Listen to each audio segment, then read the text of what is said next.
A Roman Catholic priest is standing in a valley in eastern Tibet, and he is holding a tape recorder.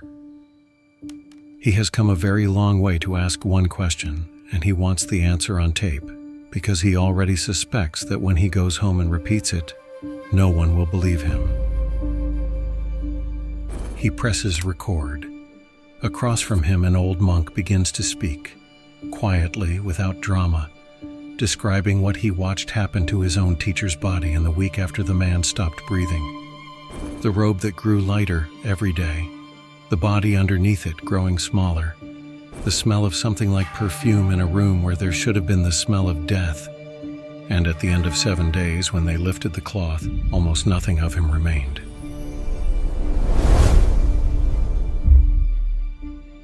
The priest is not smiling, and he is not taking notes the way a debunker takes notes. He has spent his whole life inside a faith built on one empty tomb, on one body reportedly gone 3 days after it was sealed away. And he has traveled to the far side of the world because he heard that something close to that, impossibly close to that, keeps being reported in these mountains. Not in scripture, not in legend, but in living memory among monks no one outside their valley had ever heard of. He had not come to prove that Easter happened twice. He had come because the question would not leave him alone. Before we follow him up that mountain, you need the death that pulled him there, and you need the people who told him about it, because the most unsettling thing about them is that not one of them was surprised.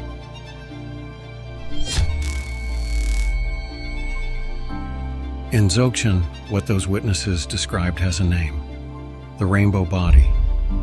In Tibetan, Jalu. And the tradition is careful about what that name means. It does not mean a magic trick. It does not mean a reward handed down from the sky to the deserving.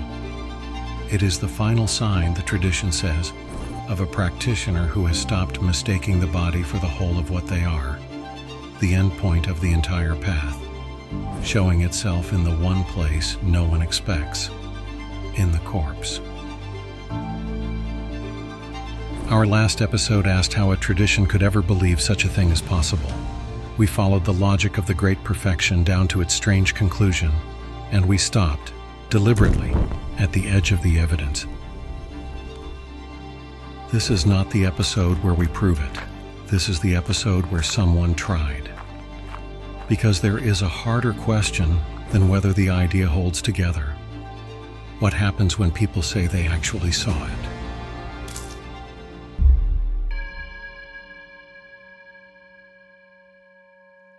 He was not famous. He left no books. He founded no monastery. He had no following of thousands, no throne, no title that would mean anything to you. He spent around 40 years in retreat in the mountains of Kham in eastern Tibet. And by every account, the most remarkable thing about him was how ordinary his kindness made him seem. People who spent an hour with him came away gentler. That was the whole of his fame. His name was Khenpo A-chö. He was born in 1918. He died near the end of the 1990s, somewhere around 80 years old. And we know what the people around him say happened because 2 years later, someone arrived and recorded them, name by name. His nephew, Lama Norda, a young disciple, Lama Sonam Gyamtso, a Dharma friend his own age, Lama A-chö. These are the witnesses. Remember them. We will test their testimony hard later. For now, let them speak. By their account, he was not sick. No illness, no decline, nothing that looked like an ending. A few days before, a rainbow had appeared above his hut, standing in a clear sky with no rain to explain it. He lay down on his right side, the posture the Buddha is said to have taken at his own death. And he began softly to recite a single phrase, Om Mani Padme Hum, the mantra of compassion, over and over. And then he stopped breathing. What the witnesses describe next is the part that brought a priest across the world.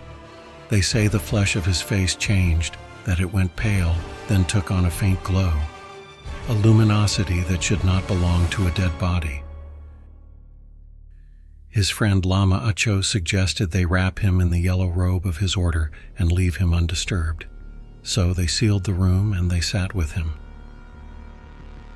And over the days that followed, they say the body began to shrink. Not collapse, not decay. Shrink, evenly, steadily, as though something was being slowly withdrawn from inside it. Through the robe, they could see the shape of him growing smaller. They reported faint music with no source. They reported that smell, sweet, like perfume, filling the room. Now notice the thing they did not do. They did not call for a doctor.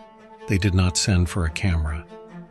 No one in that room treated what was in front of them as an emergency or as a phenomenon to be documented for outsiders. The proper response in their world was not to measure it. It was to sit quietly and let it finish. Keep that reaction in mind. We return to it at the very end because it turns out to matter more than any photograph could. On the seventh day, they lifted the cloth. The robe remained. The body, for all practical purposes, did not.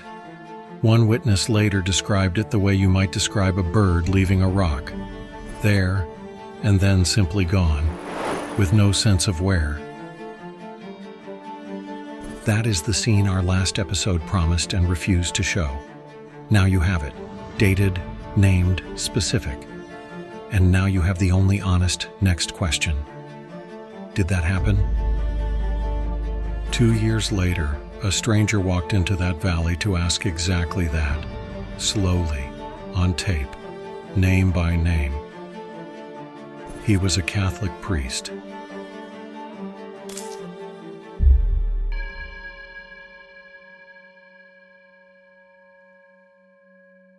If you were going to send one person on earth to investigate a Tibetan Buddhist miracle, you might not pick a Roman Catholic priest. You would be wrong.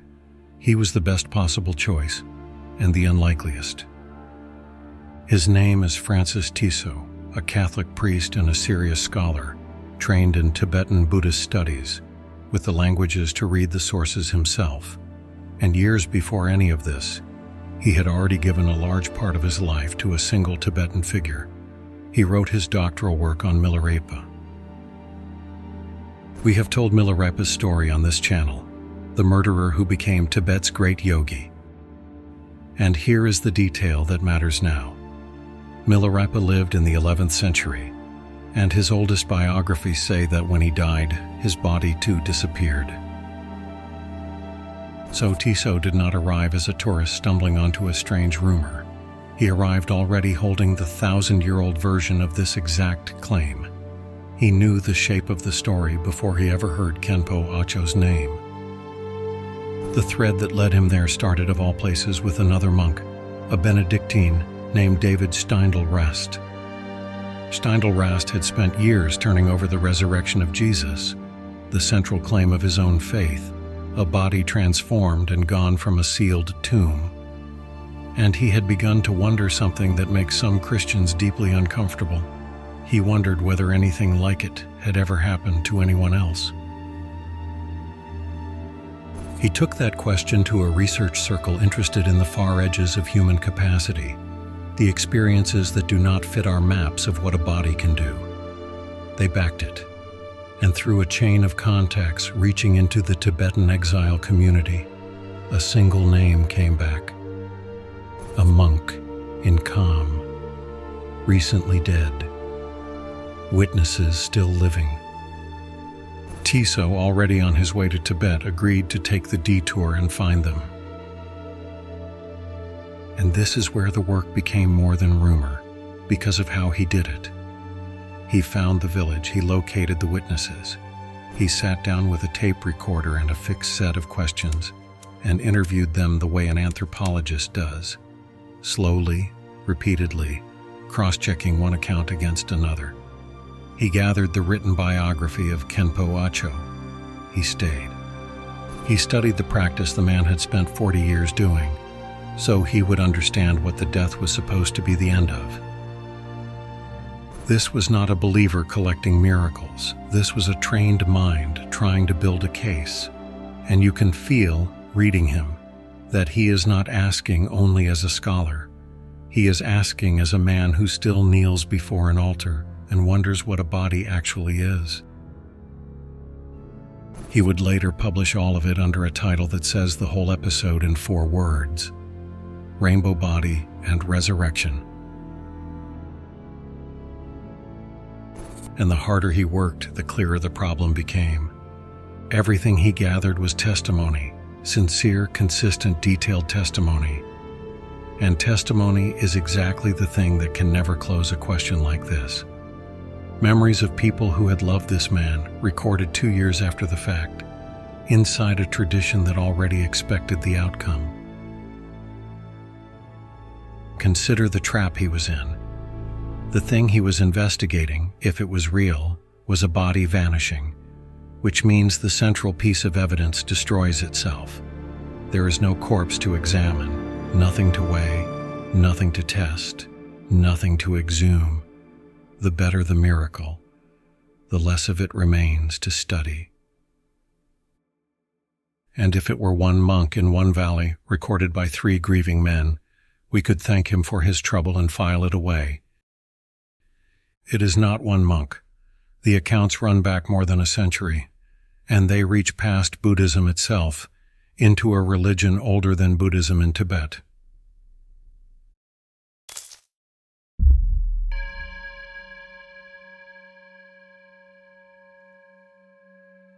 Khenpo A-chö was not the first, and the people who recorded these deaths before him were not credulous peasants frightened of the dark.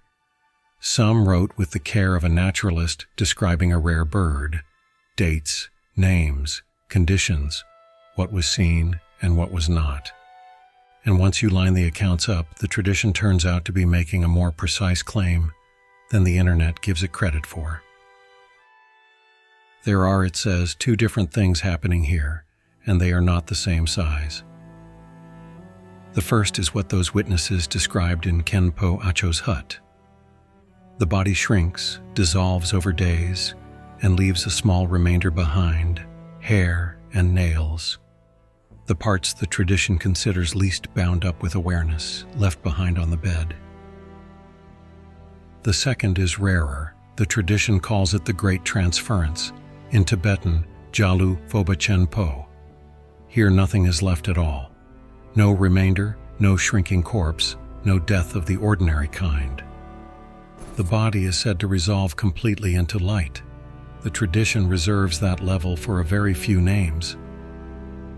For Padmasambhava, who we have followed elsewhere on this channel, for the 8th century master Vimalamitra, and for Tapiritsa, who belongs not to Buddhism at all but to Bon, the older religion of Tibet, said to have dissolved near Mount Kailash and left nothing behind. That distinction matters because it shows a tradition grading its own claims. This is not one undifferentiated pile of wonders. It is a hierarchy, with the total dissolution treated as almost vanishingly rare. And the more recent cases are real entries in a real record. Shardzotashi Gyaltsen, a bone master who died in 1935, whose own student wrote an eyewitness account into a meditation manual that survives. Togden Ugyen Tenzin, whose early 1960s death was recorded by Namkhai Norbu, one of the masters who carried Dzogchen out of Tibet and into the modern world, as we saw last time. The same disappearance Tiso had spent his youth studying in Milarepa, still being reported in the 20th century. And the record is not only men.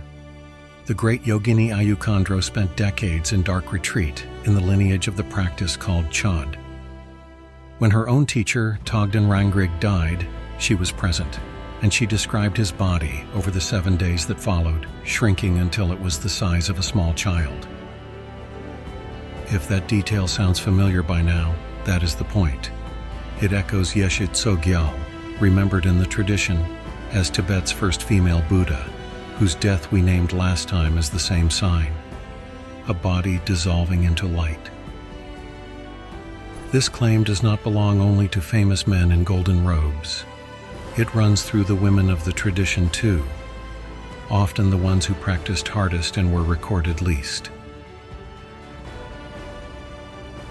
Now bring it all the way forward, out of the mountains and under fluorescent lights. In 1981, one of the most senior figures in Tibetan Buddhism, the 16th Karmapa, died of cancer in a hospital in Zion, Illinois, just outside Chicago. Not in a sealed hut in calm, in an American ward surrounded by Western doctors and monitoring equipment. Dr. Mitchell Levy, one of the physicians present, later recalled that after the Karmapa's heart stopped, the area around it stayed warm. Not for minutes. For 2 to 3 days. Nothing, he said, that a Western physician would expect. The hospital allowed the body to remain untouched for 3 days because the monks insisted the dying was not finished. The doctors had a clinical vocabulary for death. The monks had another one entirely. I am not going to call that a rainbow body. It was not.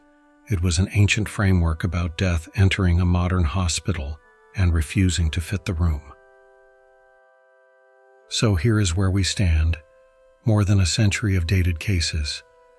Rival traditions, including one older than Buddhism, all reporting the same impossible thing. None of them aware they were building a single record across time, which is exactly the moment an honest person should grow suspicious. Because a pattern this clean about something this impossible is also precisely what a good hoax would look like, or a sincere pattern of interpretation passed down and reinforced across generations. So let us treat it that way.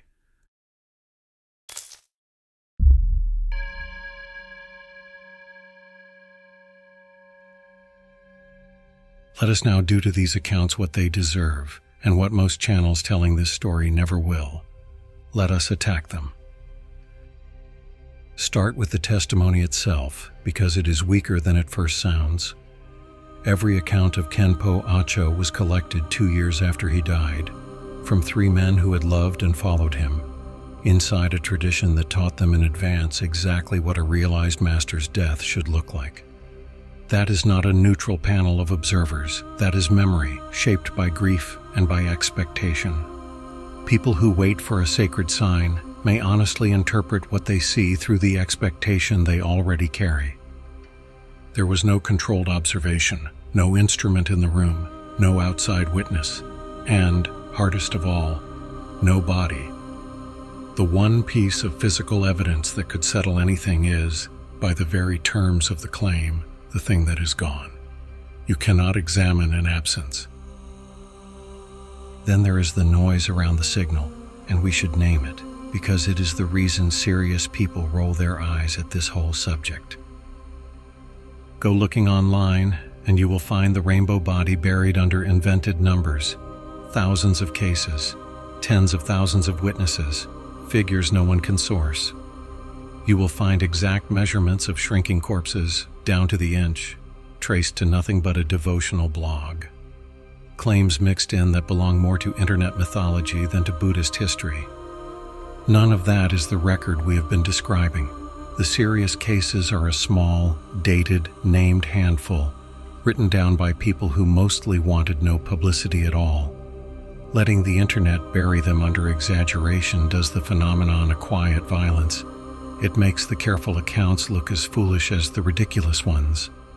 Part of taking this seriously is refusing to let the two blur together.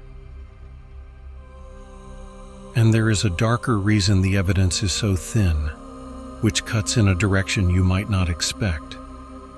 These practices are guarded, restricted for centuries within the tradition itself, taught only under a qualified master. And in modern Tibet, under Chinese rule, the death rites around them have been pushed underground. When Khenpo A-chö died, the witnesses say his death rituals were performed quietly, to avoid drawing the attention of the authorities. A separate case among Bon practitioners reportedly collapsed when word leaked. Journalists circled and officials forced a cremation before anything could be observed. And notice the strange shape of that. The same secrecy that makes this impossible to prove also makes it a very odd thing to fake. No one is selling tickets. No one is building a following on it. The people closest to these deaths mostly refuse to publicize them, sometimes at real risk to themselves. A hoax that hides from attention, profits no one, and gets its own witnesses arrested is a peculiar kind of hoax. Which brings us to the one moment Tiso came close to catching it in the open. The Dharma friend, Lama A-chö, told him something extraordinary, that he too would manifest the rainbow body when he died. And he produced 2 photographs of himself, taken in the dark, in which, he said, his body was giving off light. Tiso looked at those photographs and made a decision that tells you everything about the man. He resolved to come back with professional cameras and to document the thing while it was happening, a tripod in a hut, waiting for a miracle to keep an appointment. There is something heroic in that, and something slightly absurd, and Tiso seems to have felt both. Was it rigor, finally dragging the claim into the reach of an instrument, or a category error, bringing a light meter to measure something that, if it is real at all, may not live in the part of reality a light meter can reach? The cameras never got their answer. But somewhere in those years of failing to prove it, his investigation turned into something he had not planned. It stopped being only about a monk in calm. It walked him straight back into his own religion.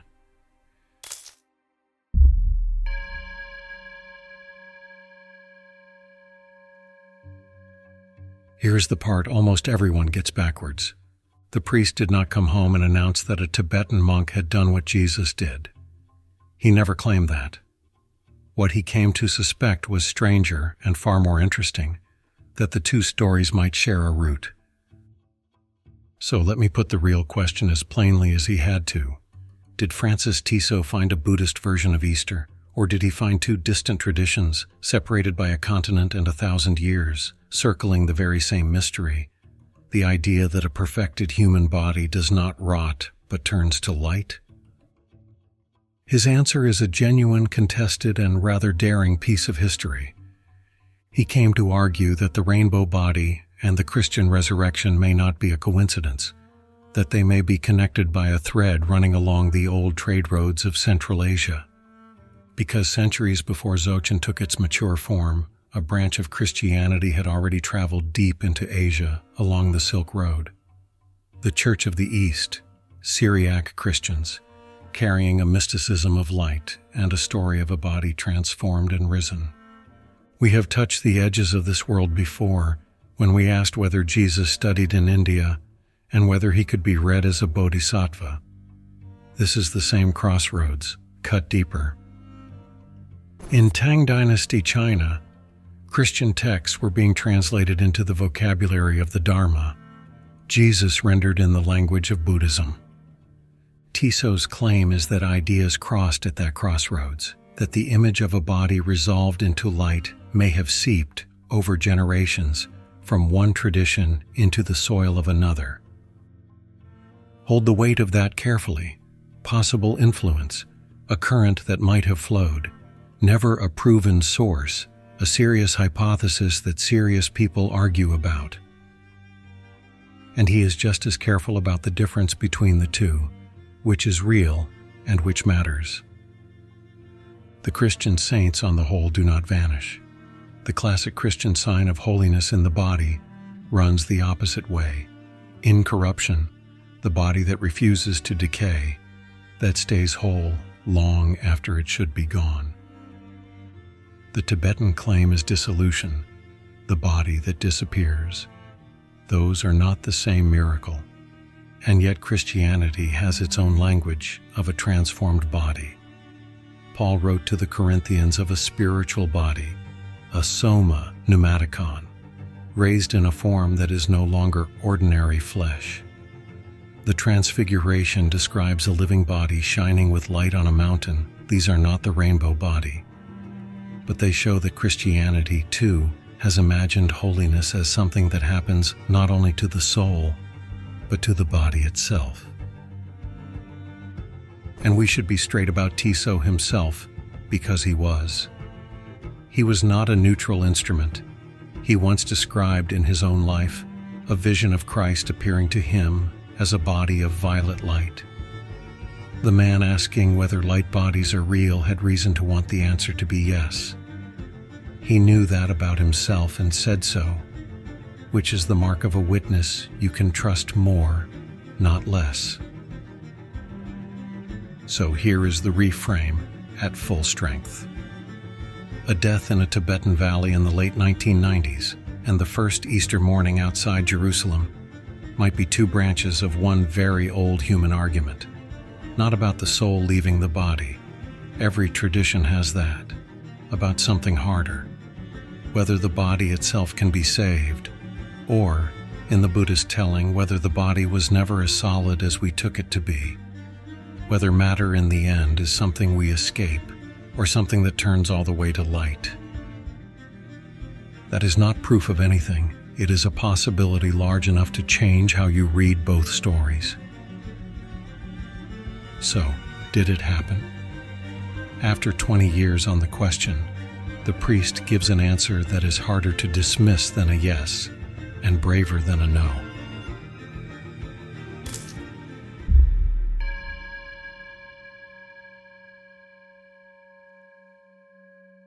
We cannot tell you that a body turned to light. We can tell you that the man who looked hardest at the question never stopped believing it mattered whether it did. And his answer satisfied almost no one. Buddhists found his thesis presumptuous, the suggestion that their deepest teaching might owe a debt to Christianity. Christians disliked it from the other side, unwilling to see the resurrection reduced to one case among many. And the scholars of Tibet doubted the history underneath it. One reviewer praising the ambition of his book while calling its evidence thin, where it most needed to be hard. He stood in a place no side could fully claim and kept building anyway. That does not make him right. It shows how badly the question unsettles whoever picks it up. So did it happen? The case remains open. Maybe it always will. But that was never the most interesting question. The one the whole investigation kept circling, underneath the interviews and the cameras and the arguments about the Silk Road, was quieter than, is it real? What kind of life would a person have to live for their death to become their final teaching? That question needs no miracle to answer, and it lands the same way whether you believe a word of the rest or not. Set every impossible claim aside, and something undeniable remains. Here is a tradition that takes death so seriously, it rehearses for it across a lifetime, that treats the end not as an emergency to be fought down a hospital corridor, but as the one exam everything was preparing for. Whatever happened in that hut in Kham, the people in it had spent 40 years getting ready to die well, and they met the moment without fear. That is the part you can carry home, not a technique for vanishing. That is not on offer, and anyone selling it is lying. The inheritance is smaller and far more useful. It is the orientation, living in a way that turns death from the thing we hide behind a curtain into something we have, in some quiet way, prepared to meet. And that preparation can begin long before the end. Maybe that is the truest thing the priest brought back. He went looking for evidence that a body could turn to light, and never found it. What he found instead was a way of dying that made him less afraid of his own, and a tradition on the far side of the world that, rather than threatening his faith, deepened it. The priest is still standing in that valley, the recorder running, the old monk finished. The tape turns. The question he came to ask has not been answered, and he seems somehow at peace with that. The recorder stops. The question does not. If this is the kind of investigation you want more of, the the stories most channels are too careful to touch. Subscribe and turn on notifications. If you have not yet seen how the tradition itself explains all of this, the teaching that says a body could become light and that you have nothing to achieve to begin with, watch our episode on Dzogchen. This was the second half of that story, and for the deeper Buddhist Christian crossroads, I will leave our Jesus episodes linked below. If the outsiders in this story caught your attention, the Westerners who went hunting through Tibet for its secrets, Nazi and Soviet expeditions among them, that is our episode on Shambhala. Until next time.